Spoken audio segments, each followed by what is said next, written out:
What's going on, everybody? Welcome back to Knives of the Round Table. My name is Marco, and today we're going to be taking a look at the Brown Knives Cortex.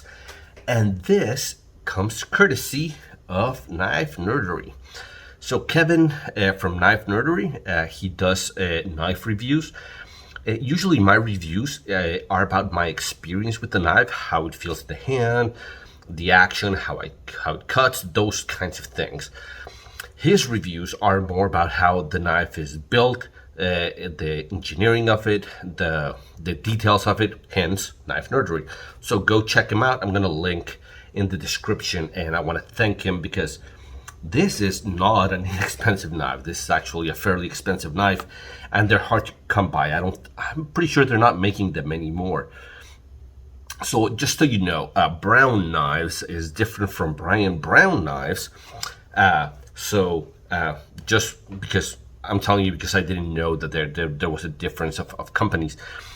So Brown Knives, they did the Cortex for a while. I think right now they're doing a model called the FSD. But when they did this one, they had a whole bunch of different. They had different mill patterns on kind of this bolster area. They had a whole bunch of different carbon fiber scales. They had some damasteels. They had a lot of stuff, right? They had anywhere from about $800 to about $1,400. So they're not inexpensive knives.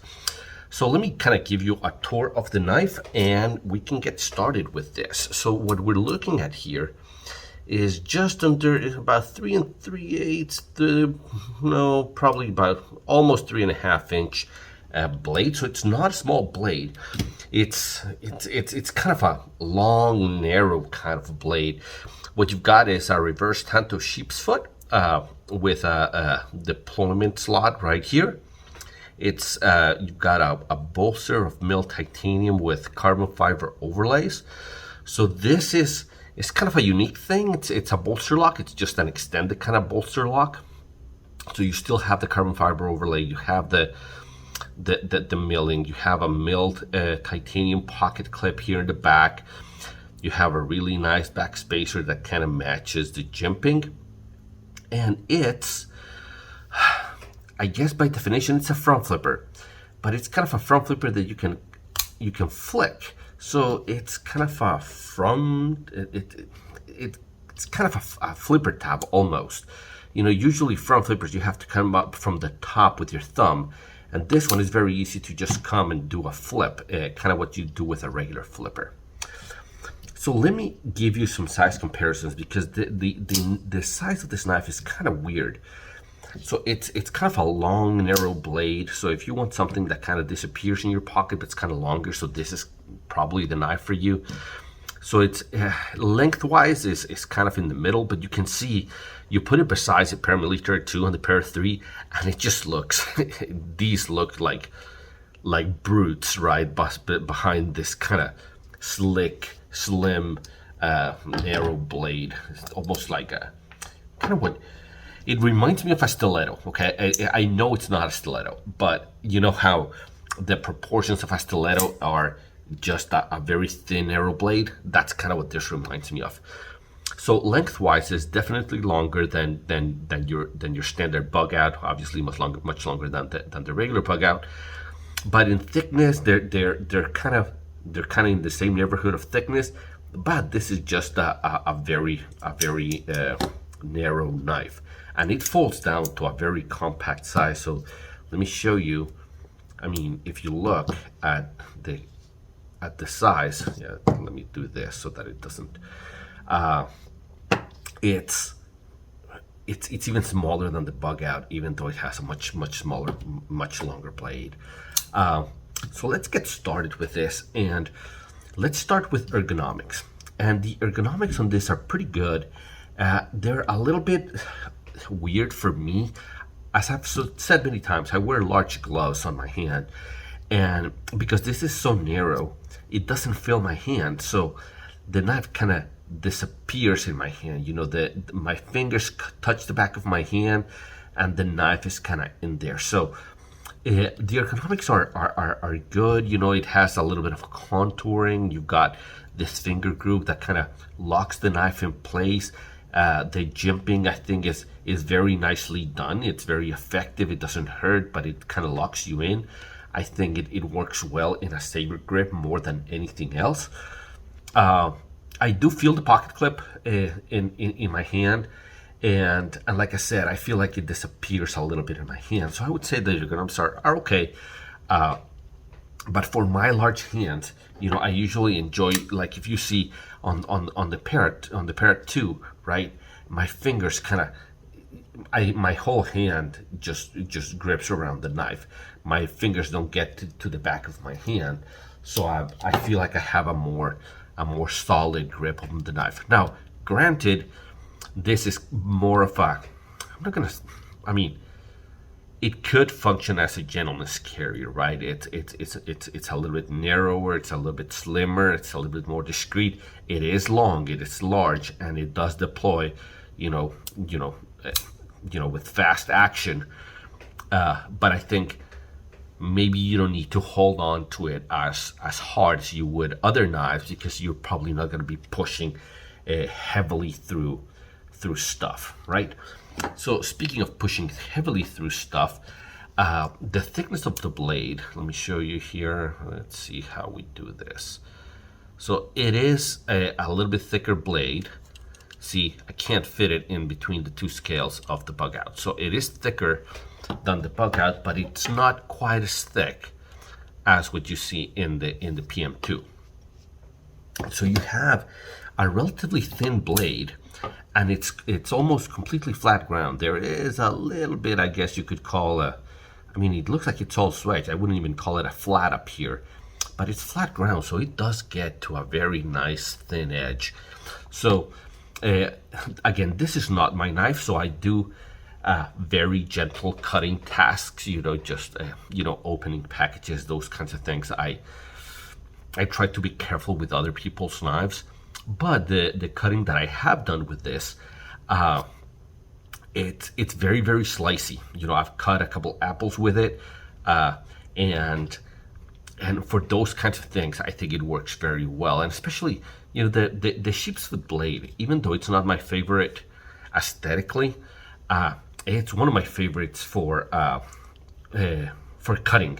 I think that a drop point, a compound grind, all of those kind of appeal to me more visually, but functionally and practically, I think the sheep's foot is pretty darn hard to beat, even more than a Wharncliffe. I like a sheep's foot. I like the fact that you got the point down, but you still have a little bit of a belly on this, and I think this does very well with that. And I don't think this is a knife that I would get for me. It's a little bit slim. The proportions are a little bit stranger to me, but I think that the blade is really, really good. Oh, by the way, this is in 150 in CPM 154, so it's the powder metallurgy version of 154 CM.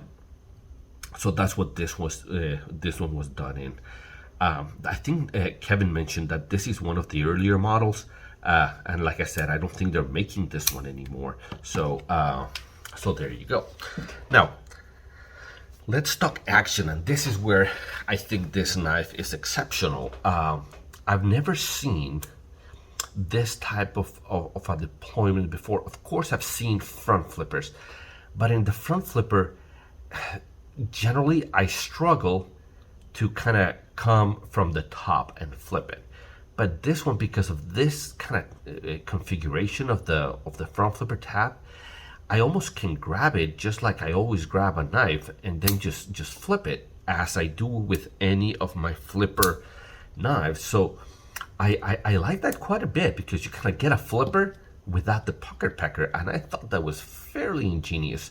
The relationship between the pivot and where the flipper is, I think, lends itself to just being able to flip it very well. And not only that, you get this deployment groove, and it's actually very nice for spidey flicking. Oh, my finger got in the way. But yeah, and it's part of the fact that my hand is so much bigger than the knife. That's what happens. Your kind of fingers get in the way sometimes of deploying it. So middle finger flicking, spidey flick, very, very nice, coming across the top, with this front flipper tab. I haven't tried, coming across, it's actually harder to do a front flip. I think because the tab is so far this way, it's so far back, and the knife kind of disappears in my hand. It's hard to hold while trying to do the front flipping. I think it's much more comfortable to do this. I think that works really, really well. And the action is just outstanding. I mean, this is a very light blade, and the fact that it just drops completely shut is just very, very, very nice action. I'm not sure who makes these. I'm not sure who makes these, but the action is tremendous. That is probably one of the strongest suits of the knife. Very, very fidgety for sure. It's very enjoyable. Now, fit and finish. And fit and finish is really, really nice. I've seen some of the, doing my research on, because this was kind of a surprise knife that Kevin sent along. We trade knives back and forth, and whenever I send back his knives, I send him knives for him to review, and then he sends back my knives, and he sends me knives to review, something that he thinks that I might like. So he sent this along, and I'd never heard of Brown Knives. I'd never seen this model before, so I did a little bit of research on it, and there's a bunch of different milling patterns and carbon fibers, and I think when they do that, it's really nice because you can find a configuration that if you want something that's more elegant, like maybe this is, or if you wanted, something with red Arctic carbon fiber or something like that, you could go for something that's a bit more, probably aggressive or more, more showy, right? I don't know if I mentioned this. It does have a lock bar insert and an over travel stop. And it's kind of strange because it kind of hides, it tucks away behind this front flipper tab that ends up coming in here, which is kind of neat. I never noticed that before. But so the lock bar comes this way, right? That's what a lock bar does, or the liner lock or bolster lock, whatever. The lock, it gets in the way. But in a lot of knives, the lock bar starts to, it travels this way as the knife gets used, right? After years of using it and locking, the lock bar travels this way.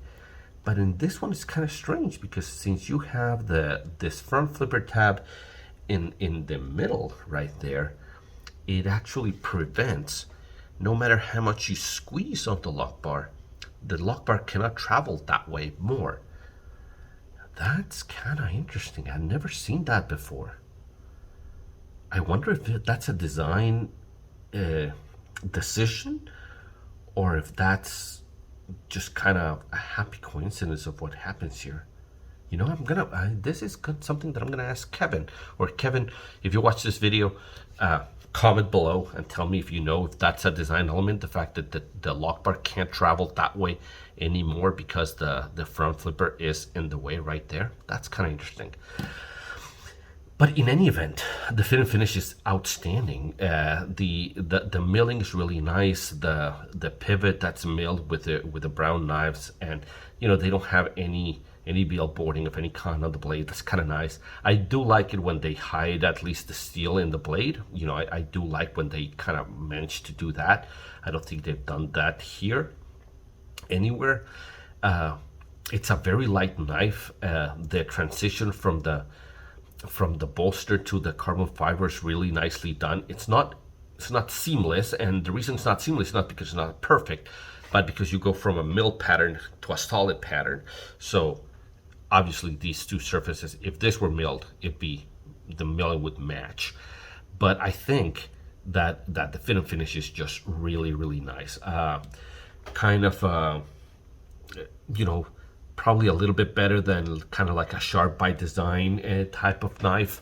A little bit, probably a little bit more high end than that. Probably, it feels a little bit more refined, I guess is what I would say.